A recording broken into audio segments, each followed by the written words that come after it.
La jeunesse est la relève de demain, dit-on souvent. En Afrique, la jeunesse représente un fort potentiel. Avec l'agenda global 2030 et l'agenda africain 2063, la question de la jeunesse reste toujours posée et au cœur des grands sujets. Cette année, les questions vont encore avoir lieu ou vont être discutées lors du grand sommet Afrique-Europe de la jeunesse qui aura lieu à Abidjan en Côte d'Ivoire. Quels seront les grands enjeux de ce sommet? Nous trouverons réponse à ces questions avec notre invité, M. Clévor Koudjo, qui est le président du réseau des organisations de la jeunesse en Afrique, en Europe. Éco-Conscience TV pour des citoyens éco-responsables. Monsieur Clévor Koudjo, bienvenue dans l'émission Écologie et Conscience. Merci beaucoup. Je rappelle que vous venez d'arriver d'Espagne. Et comment vous sentez l'émotion de retrouver la terre natale? Ce qui est intéressant chez les Togolais, c'est que nous aimons beaucoup notre patrie. Alors chaque Togolais qui arrive à Lomé, il est très content. Nous arrivions avec Ethiopian et déjà dans l'avion, quand on était, tu pouvais voir, on dit temps restant de vol, 1 heure, 50 minutes ou 30 minutes. Donc lorsque cela affichait déjà 10 minutes, tu voyais que tout le monde dans l'avion disait mi va rubo. Donc ça veut dire l'émotion. Exactement. Voilà. Donc le Togolais aime vraiment arriver, aime vraiment être chez lui. Merci. Et parlez-nous un peu du Conseil consultatif des jeunes auprès de l'Union africaine. Oui, les chefs d'État et de gouvernement de l'Union africaine ont pensé que maintenant c'est important d'avoir l'avis des jeunes sur certaines questions. Alors c'est comme on dit, rien pour la jeunesse sans la jeunesse. Donc ils ont commencé par comprendre vraiment qu'il faut écouter, il faut commencer par écouter les jeunes. Donc ils ont pensé à un conseil consultatif, son nom l'indique, c'est un conseil consultatif, donc on n'a pas de mandat d'action, on ne peut rien imposer à la commission, mais c'est un conseil qui peut faire des recommandations, des suggestions sur des questions liées à la jeunesse. Par exemple, sur le plan de l'emploi, de la gouvernance, de la formation des jeunes. Donc, c'est un groupe de jeunes, autour de 24 jeunes, qui sont membres d'organisations de la jeunesse africaine résidant en Afrique et aussi de la diaspora africaine en Europe et aux États-Unis. Donc, ce que nous faisons, c'est de nous réunir et de dire, écoutez, quand on parle de ceci, nous voulons ça. Et vous pouvez faire ceci, vous pouvez associer les jeunes. Donc, c'est à peu près ce que nous faisons ou ce que nous allons faire auprès de l'Union africaine. Ce conseil, comme vous venez de l'expliquer, est pour la jeunesse africaine. Okay? Maintenant, concrètement, comment la jeunesse africaine peut bénéficier des actions de ce conseil? Surtout qu'aujourd'hui, vous avez mentionné problème d'emploi. Voilà, tout est englobé dans l'agenda 2030 et l'agenda de l'Afrique même qui est 2063.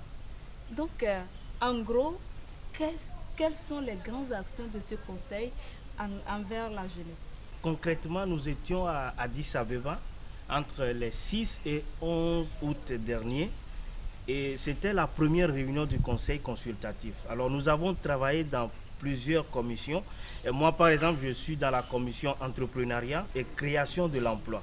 Donc ce que je peux dire c'est que la commission a travaillé. Alors dans le cadre de l'entrepreneuriat, nous pensons former des jeunes Africains. C'est-à-dire, on dit entrepreneuriat, aujourd'hui tout le monde parle de l'entrepreneuriat. Mais ce que nous disons, c'est quoi? C'est que l'entrepreneuriat ne crée pas des emplois. Il ne faut pas qu'on dise à un jeune Togolais, monte, c'est pas un café et emploie des gens. Ça, ce n'est pas sérieux, ça ne peut pas marcher. Et on dit aux jeunes, formez-vous, et qu'est-ce qu'ils font après? C'est un cybercafé. Un cybercafé, ce n'est pas de l'entrepreneuriat. Ce n'est pas faire des beignets au bord de la route qui crée des emplois. Ce que nous disons, c'est qu'il faut d'abord former les jeunes. Oui, nous sommes d'accord.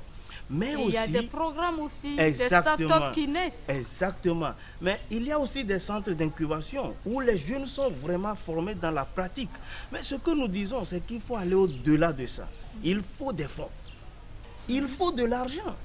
C'est-à-dire que tu formes le jeune, il fait un projet, il doit être sûr que son projet sera financé.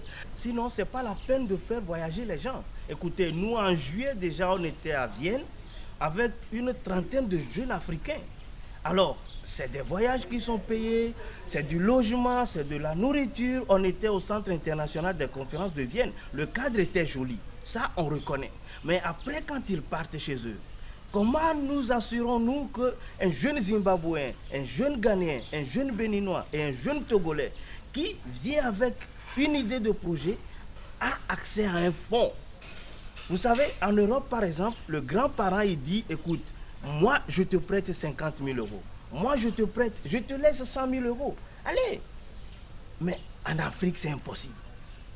Il faut quand même que les programmes respectent aussi les réalités. Les politiciens, ils aiment beaucoup dire les réalités, oui. Mais aussi, quand nous parlons de la jeunesse, respectons la réalité. Ici, c'est nous qui prenons soin de nos parents. C'est nous qui prenons soin de nos tantes. Alors, il ne faut pas acheter les billets d'avion et après dire bon, au revoir. Non. Nous, on a dit qu'il faut aller au-delà de ça. On est des jeunes Africains leaders, on nous donne ce titre. Mais moi-même, je sais de quoi je parle.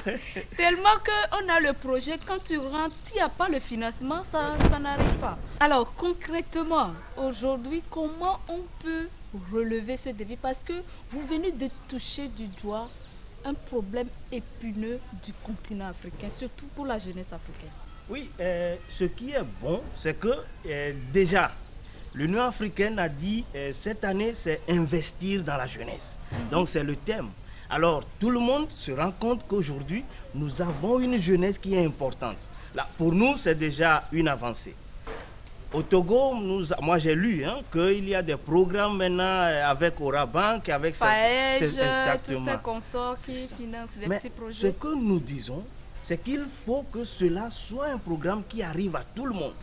C'est très important. Et non seulement ça, il faut s'assurer aussi qu'il y ait un suivi. Voilà. C'est-à-dire qu'à un moment, il faut s'arrêter, faire l'évaluation de tous ces programmes que nous avons pour la jeunesse et dire, il y a 10 jeunes, il y a 20 jeunes, il y a 30 jeunes qui sont sortis du chômage et qui sont en train de travailler.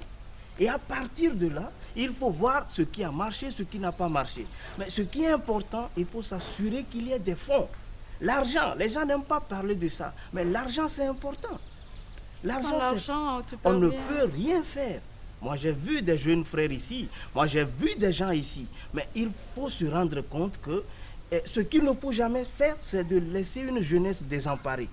Ça, c'est très dangereux pour toute société, qu'à un moment, les jeunes pensent que, écoute, nous sommes abandonnés. Nous, personne ne nous regarde. Si des jeunes arrivent à penser ça, c'est dangereux pour toute société. Donc, ce que nous disons, c'est que il y a déjà des partenaires au développement. Les gouvernements doivent reconnaître que c'est leur responsabilité. La création de l'emploi, c'est leur responsabilité. Mais on dit aujourd'hui que c'est dur parce que, bon, on comprend que oui, avant on disait, il faut aller à l'école. Parce que quand tu vas à l'école, tu es sûr d'avoir un emploi. Mais moi, j'ai des frères qui sont allés à l'école, qui sont en train de faire du Zémidjan. Il y a des diplômés qui sont en train de faire du Zémidjan. Alors, nous n'allons pas quand même dire que c'est la faute au gouvernement. Le gouvernement ne fait rien, il ne faut jamais dire ça. Mais il faut quand même que le gouvernement reconnaisse que si tu es dans un pays, plus de la moitié de tes jeunes qui ne travaillent pas, c'est qu'il y a un problème. Il faut reconnaître qu'il y a un problème. Alors, quand on parle d'entrepreneuriat, c'est très bien. Justement, sur ce côté-là, vous êtes mieux placé pour nous éclairer. Au Togo, quand vous écoutez la majorité de ces jeunes qui essaient de faire l'entrepreneuriat, ils disent que c'est très difficile. L'environnement ne permet pas l'entrepreneuriat au Togo. Que pensez-vous de ça? Quand vous dites entrepreneuriat, en fait, vous dites entreprendre. Oui. Donc, vous demandez aux jeunes d'entreprendre quelque chose. Oui. Alors, ici, il faut parler peut-être de la pression fiscale. Vous voyez? Mais chez nous, par exemple, dans les pays européens, il y a ce qu'on appelle la tarif plane. Qu'est-ce que je veux dire? C'est qu'on dit aux jeunes qui a une entreprise, écoute, durant toute l'année, tu payes 50 € par mois ou tu payes 100 € par mois.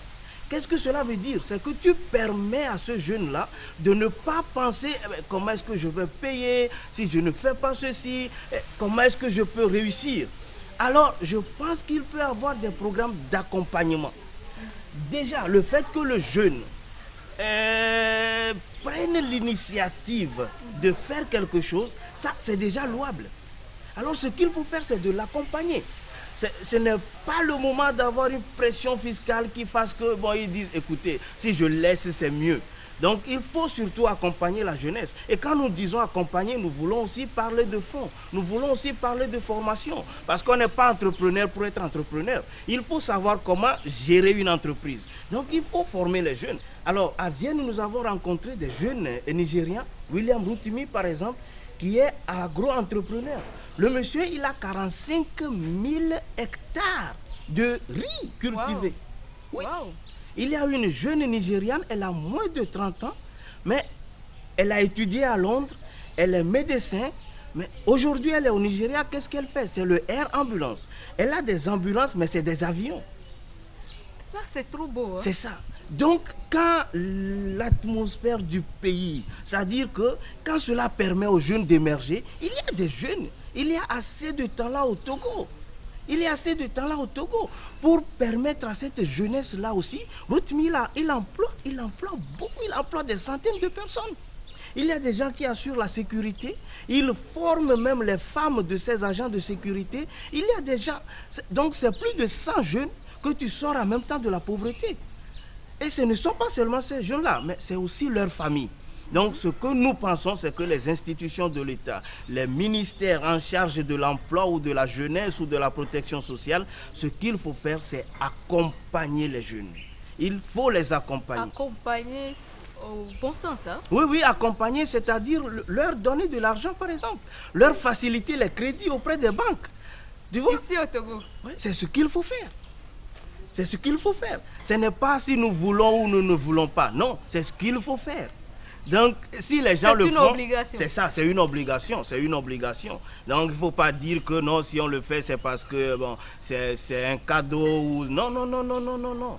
Chaque gouvernement a la responsabilité du bien-être de sa population. Je crois que tout ce que vous venez d'expliquer rentre très bien dans l'agenda 2030 et l'agenda africain 2063. Surtout, je rappelle, l'objectif 8 des ODD qui parle de l'emploi décent et la croissance économique. Exactement. Alors, on va aborder une question très importante qu'est le sommet. En octobre prochain, à Abidjan, en Côte d'Ivoire, il y aura le sommet, un grand sommet, Afrique-Europe de la jeunesse.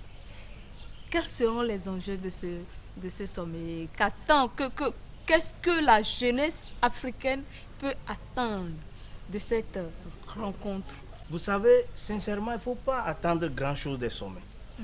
Moi, je le dis en toute honnêteté. C'est-à-dire qu'un sommet, c'est un groupe de personnes qui se réunissent et qui se parlent, et qui sortent de là et qui lisent un communiqué. Habituellement, c'est ce qui se fait. Ça se fait. C'est ça.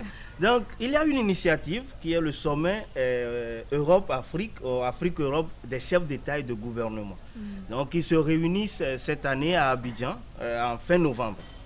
Alors, avant leur réunion, la jeunesse européenne et africaine aussi se réunit. Donc c'est à l'initiative d'abord du Forum européen de la jeunesse qui réunit les organisations de la jeunesse en Europe et de l'Union panafricaine de la jeunesse. Donc c'est aussi une organisation qui réunit les organisations ici en Afrique. C'est des réseaux. Donc c'est à leur initiative que la jeunesse se réunit. Alors qu'est-ce que la jeunesse fait? La jeunesse fait des recommandations sur certains sujets qui, après, ces recommandations sont soumises aux chefs d'État et de gouvernement. Donc c'est comme ils tracent une feuille de route, ils disent ce que la jeunesse veut, ce que la jeunesse ne veut pas. Aujourd'hui, ils vont parler, cette année, ils sont en train de parler de la jeunesse, ils sont en train aussi de parler de la paix, de la sécurité. Donc c'est des sujets très importants pour tout le monde, quoi. Alors, du 8 au 11 octobre, plus de 200 jeunes de l'Afrique, de l'Europe et aussi issus de la diaspora seront à Abidjan pour traiter de ces sujets-là. C'est-à-dire il faut parler, il faut débattre, il faut demander, il faut dire. Mais cette année, ce qui est intéressant, c'est qu'il y a aussi l'initiative Youth Plugin. Ça veut dire que quoi? Ouais, après le sommet, il y a des formations qui vont suivre. c'est-à-dire après Abidjan, les jeunes retournent par exemple à Addis Abeba en Éthiopie. Le groupe se sépare, les Africains ils restent en Afrique, ils sont formés, les Européens ils sont à Bruxelles, après ils se retrouvent. Donc jusqu'à la fin, jusqu'à novembre, il y a des formations. Donc je pense que pour cette année, c'est la partie la plus intéressante ou la plus importante. Et pourquoi on met un focus sur cette partie particulièrement? Oui, c'est parce qu'on s'est rendu compte que au finish, les sommets, les conférences, les séminaires n'ont pas vraiment incorporé une partie pratique de la chose. Donc cette année, on a décidé d'aller au-delà des débats. On a décidé d'aller au-delà des tables rondes, tables carrées, tout ça. Qui reste dans les carrés. Exactement, qui reste après dans les carrés. Donc, on a pensé que ce serait plus intéressant qu'après le sommet, que la formation puisse continuer. Offrir aux jeunes la possibilité maintenant de rencontrer leurs décideurs politiques, de rencontrer leurs ministres, de rencontrer leurs chefs d'État, leurs chefs de gouvernement, de parler avec eux directement. Exprimer. Exactement. Exprimer leur opinion, leurs idées et aussi, c'est très important, leur dire clairement ce qu'ils veulent. Vous voyez? C'est-à-dire que tout le monde se rend compte aujourd'hui que la jeunesse, c'est un acteur important. C'est un acteur important dans le développement de tout pays. Alors ils sont en train de parler aujourd'hui de la sécurité. Ce n'est pas par hasard qu'on associe le thème de la sécurité au sujet de la jeunesse. Ouais. Ce n'est pas par hasard. Aujourd'hui, il y a des défis, par exemple le djihadisme, le terrorisme et la violence. Mais il n'y a rien de plus dangereux qu'une jeunesse qui n'est pas occupée. Comme on le voit sur les médias. Exactement. C'est-à-dire que ces jeunes-là, ils ne sont pas nés djihadistes. Il ne faut pas leur mettre des étiquettes. Non, les jeunes ils ne sont pas nés violents. Mais on les a fabriqués. Il faut être très sérieux, très honnête et sincère et reconnaître que ces jeunes violents-là, on les a fabriqués. Mais comment est-ce qu'on les a fabriqués? En les abandonnant. En les abandonnant. L'instruction, l'éducation est très importante. Un jeune éduqué, c'est plus difficile de le convaincre de prendre une bombe sur lui et de mourir qu'un jeune qui n'a pas été éduqué.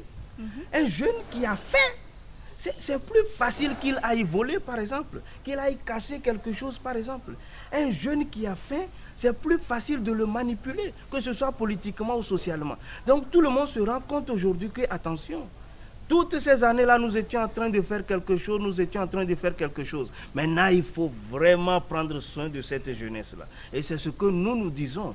On dit investir dans la jeunesse, c'est bon. Mais nous disons qu'il faut investir avec la jeunesse. Donc, il faut la mettre au cœur des questions. Exactement, exactement. Mais pas seulement comme des spectateurs. Moi, je peux te mettre au cœur d'une question, au cœur d'un sujet, seulement en parlant de toi. Oui. Tu es au cœur aussi. Mais ce qui est plus intéressant, ce qu'il faut vraiment faire, c'est je t'associe à la discussion dès le début. Dans la prise de décision. Exactement, dans les processus de prise de décision, il faut que la jeunesse soit vraiment représentée et qu'elle puisse avoir sa voix. Il faut permettre à la jeunesse de s'exprimer. Donc, on dit investir dans la jeunesse. Très bien, bravo, monsieur. Mais investissons plutôt avec la jeunesse. Investir avec la jeunesse. Vous êtes le président du réseau des organisations de la jeunesse africaine en Europe, qu'on appelle ADIN. Peut-on mieux connaître ce réseau? Oui, merci beaucoup. ADIN, c'est African Diaspora Youth Network in Europe. Donc en français, c'est le réseau des organisations de la jeunesse africaine en Europe. ADIN a commencé autour des années 2011, où un groupe de jeunes africains résidant en Europe ont pensé, écoutez, pour mieux défendre notre droit, pour mieux éduquer, pour mieux représenter nos frères qui vivent en Europe, c'est bien de se réunir. Alors ils ont pensé, ils ont créé le réseau. Aujourd'hui, nous sommes près de 200 organisations en Europe qui sont membres de ce réseau-là. Donc ce que ADIN fait, nous sommes beaucoup dans la formation. Vous voyez, il faut ce qu'on appelle toujours le capacity building, non? Yes. Capacity building, tout le monde en parle. Mais aussi, il faut aussi faire des actions de revendication. C'est-à-dire que l'immigration, malheureusement aujourd'hui est devenue la seule option. Vous voyez, malheureusement. Pour la jeunesse perdue, Exactement. Qui ont perdu l'espoir. Exactement. Donc l'immigration est devenue l'unique, sinon la meilleure des options. Donc les jeunes ne partent pas parce qu'ils veulent partir. Non.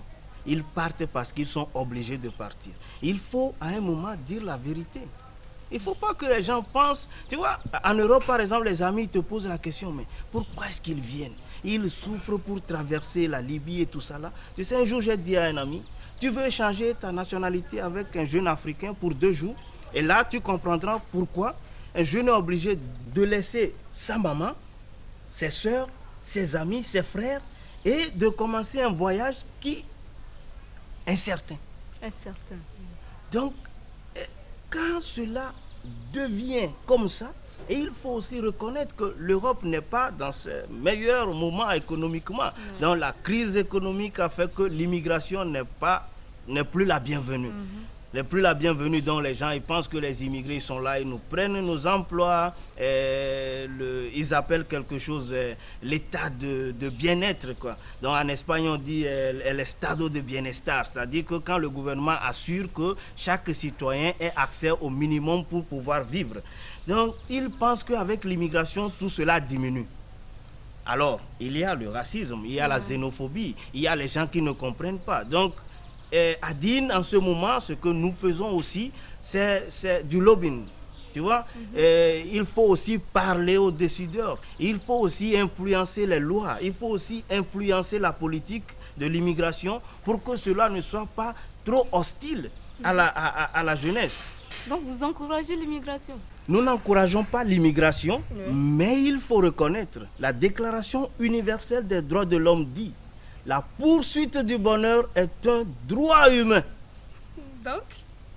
Donc si un jeune qui vit au Bénin, au Togo, au Ghana, sent que chez lui n'a pas l'opportunité de réussir, il a le droit de partir. Ça, ce n'est pas quelque chose qu'il faut discuter. C'est des questions qui ne se posent même pas. Il a le droit de partir.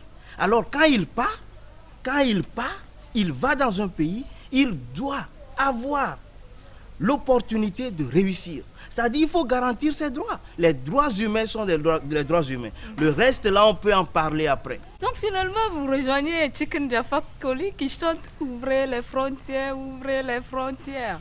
Oui, ouvrir les frontières, pourquoi? Si on ouvrait les frontières, vous savez, un matin, vous vous levez et on vous dit un bateau a coulé. Avec 700 personnes. Ça fait mal. Nous, on voit que les chiffres. Mais il faut penser aux mamans qui sont en train de pleurer. Il faut penser aux familles qui n'attendront plus jamais parler de leurs enfants. Alors, ouvrir les frontières, c'est permettre à ce que les gens ne meurent pas en mer. Moi, je vais toujours le redire.